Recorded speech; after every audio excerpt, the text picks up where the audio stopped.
કેમ છો મારા વાલા મિત્રો? સ્વાગત છે તમારું મારી ચેનલ ટાઈમ ઇઝ મની વ્લોગ્સની અંદર. ચેનલ ઉપર નવા હોય તો સબસ્ક્રાઇબ મારજો, બેલ આઇકનને પ્રેસ કરજો તાકી નોટિફિકેશન તમને મળતી રહે. અને વિડીયો સારો લાગે તો વિડીયોને લાઇક કરજો. આપણી સાથે છે અત્યારે અજીતભાઈ આપણને વિશે ધર્મ વિશે, કર્મ વિશે, ફળ વિશે થોડી ઘણી માહિતી, થોડી ઘણી જાણકારી આપશે. તો આપણે થોડું ઘણું તેમની પાસે માહિતી લેવી જેથી મને પણ જાણવા મળે, તમને પણ જાણવા મળે. અને પાછળ કંઈક આપણા મહેશભાઈ જે રાવળ એમને પણ કંઈક જાણવા મળે.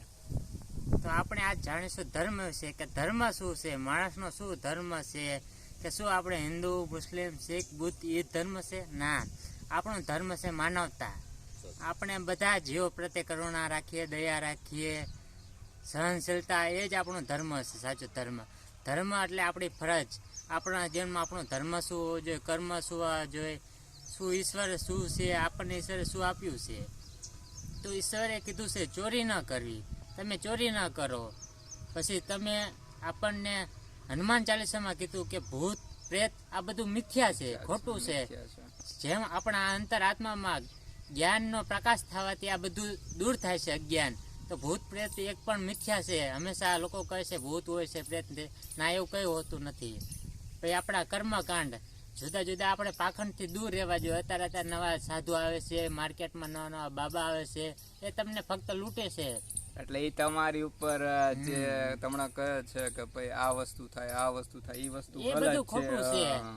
કેમ કે હજાર જો ભગવાન આવી જાય તો તેમને પણ કીધું છે. ઉદાહરણ તરીકે કે જે બાબા રામદેવે જે પોતાની પતંજલિ પ્રોડક્ટ વેચતા હતા, જે ઘણી બધી દવા બનાવતા હતા, એ દવા નુકસાનકારક હતી અને એ દવા ઘણી બધી કન્ટ્રીમાં બેન હતી.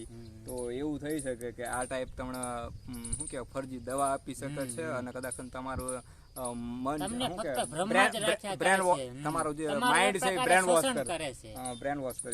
જે માણસ હોય કે જે ભગવાનના નામે લૂંટે છે, પોતે પોતાનું શોષણ કરે છે, પોતાના છોકરાનું શોષણ કરે, પોતાના કુટુંબનું શોષણ કરે અને પ્રકૃતિનું પણ શોષણ કરે. જે આપણને ફળ, ફૂલ, વૃક્ષ, બીજી જે સંપત્તિ બધું આપે છે, આપણે તેનું પ્રકૃતિનું પણ શોષણ કરીએ છીએ. કે ઈશ્વર શું છે આ બ્રહ્માંડમાં? ઈશ્વર શું છે? સત્ય છે. ઈશ્વર શું છે? ઈશ્વર છે સત્ય છે. જે આપણા બ્રહ્મ છે, એટલે આપણી અંદર જે અંતરાત્મામાં સત્યનો પ્રકાશ થાય, એટલે આપણા મનમાંથી જે ખોટા બ્રહ્મા જીવે છે તે જ સત્ય છે અને તે જ ઈશ્વર છે. ભગવાન કૃષ્ણ થઈ ગયા, રામ થઈ ગયા, બુદ્ધ થઈ ગયા, તે કોઈ ઈશ્વર નહોતા, તે માનવ હતા, પણ કેવા મહામાનવ હતા. તેમણે હંમેશા સત્ય, નીતિ અને લોકોની સેવા માટે પોતાનું જીવન સમર્પિત કર્યું. તે પણ કેટલી ખામીઓથી ભર્યા હતા, પણ તેમને એમનું પોતાનું જીવન સર્વશ્રેષ્ઠ આપ્યું. એમને બીજાના માટે ઉદાહરણરૂપ થયા. કે અને આપણે મારું કહેવાનું મિનિંગ એ છે કે જે કુરાન છે, કે બાઇબલ છે, ત્રિપટક છે, કે ભાગવત ગીતા છે, કે આવી બધી બુક ને તમે કોઈ દી લડતા જોઈ, ઝઘડતા જોઈ? ના, એમાં ક્યાંય પણ લખેલું નથી કે આપણે બીજા પ્રત્યે ભગવાન નથી ઝઘડતા, કે આપણે હિંસા કરીએ, કે આપણા બીજા જીવોને મારીએ. એવું કોઈ ધર્મ કહેતું નથી. બધા આપણને સહનશીલતા, દયા અને પ્રેમ ને કરુણા જ શીખવે છે. તો આપણે એ શીખવું જોઈએ. મેં ભગવદ ગીતા પણ વાંચી છે, રામાયણ પણ વાંચી છે અને રામચરિત માનસ પણ વાંચી છે. ઘણા ધર્મ ગ્રંથ વાંચ્યા છે અને કેટલાક જે ધર્મના એપિસોડ હોય સારા સારા એ પણ જોયા છે. તો એમાં ક્યાંય કોઈ નથી કીધું તમે હિંસા કરો, બીજા જીવોને મારો, કે તમે હિંસા ફેલાવો. તમે હંમેશા પ્રેમ, દયા, કરુણા એવી ભાવના રાખો, પ્રેમ ભાવના રાખો માણસ પ્રત્યે બધા. અને આપણે ક્યાંય મંદિરમાં, મસ્જિદમાં કે ચર્ચમાં જવાની જરૂર નથી. ભગવાન આપણે આજુબાજુ બધે છે. આપણી આ પ્રકૃતિ છે, વનસ્પતિ છે, ફળ ફૂલ, એમાં બધે ભગવાન છે. આપણી અંદર જ એક ભગવાન છે જે આપણને હંમેશા સત્યનો અને નીતિનો રસ્તો બતાવે છે. તો એ જ આપણા ભગવાન છે સાચા. આપણે જે અહંકાર છે, જે આપણને હંમેશા ઘમંડમાં જ રાખે છે, ખોટા ભ્રમમાં રાખે છે.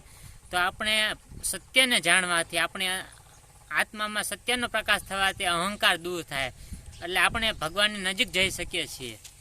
એવું છે. અને મહેશભાઈ તમારે શું કેવું છે? કઈ કેવું છે ઈશ્વર વિશે? કઈ ઈશ્વર છે. ચાલો, ભગવાને કીધું છે કે આપણે હંમેશા પુરુષાર્થ કરતા રહેવું જોઈએ. કે મારી દયા કરુણા તમારા ઉપર છે જ, પણ જ્યાં સુધી તમે તમારું સારું નહીં ઈચ્છો, તમે કર્મ નહીં કરો, તમે જ્યાં સુધી બીજા પાસે કામ કરાવવાની સ્વાર્થની ભાવના રાખશો, અહંકારની ભાવના રાખશો, ત્યાં સુધી તમારું કોઈ સારું કરી શકે તેમ નથી.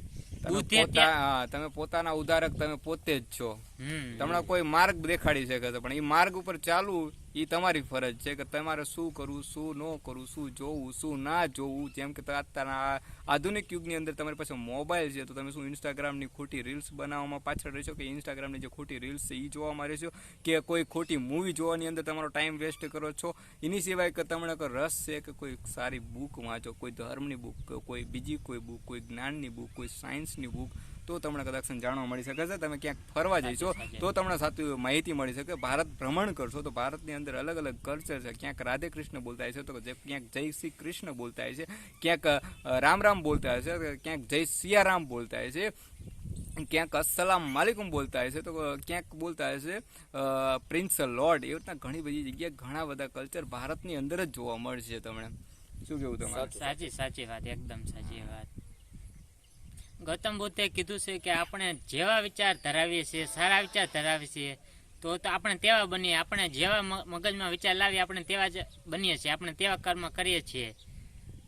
અને આપણે પછી જ્યારે ખોટા કર્મ કરીએ છીએ અને પછી જ્યારે આપણે ભોગવવાનો સમય થાય ત્યારે આપણે બધું ભગવાન ઉપર નાખી દઈએ છીએ કે હે ભગવાન તે મારું સારું ન કર્યું, આમ ન કર્યું. આપણે બધું ભગવાન ઉપર ઢોળીએ છીએ, પણ એવું ના હોય. આપણે આપણા કર્મના ભોગવવા પડે છે ગમે ત્યારે ને ગમે તે જગ્યાએ. આપણે તેમાંથી છૂટા થઈ શકીએ તેમ નથી.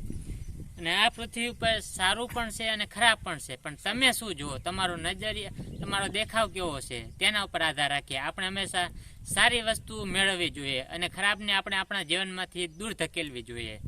જેમ કે આ પૃથ્વીની અંદર તમે પણ જન્મ લીધો છે, મેં પણ જન્મ લીધો છે, અજીતભાઈએ જન્મ લીધો છે, મહેશભાઈએ જન્મ લીધો છે. સમગ્ર પૃથ્વીની અંદર ઘણા બધા લોકો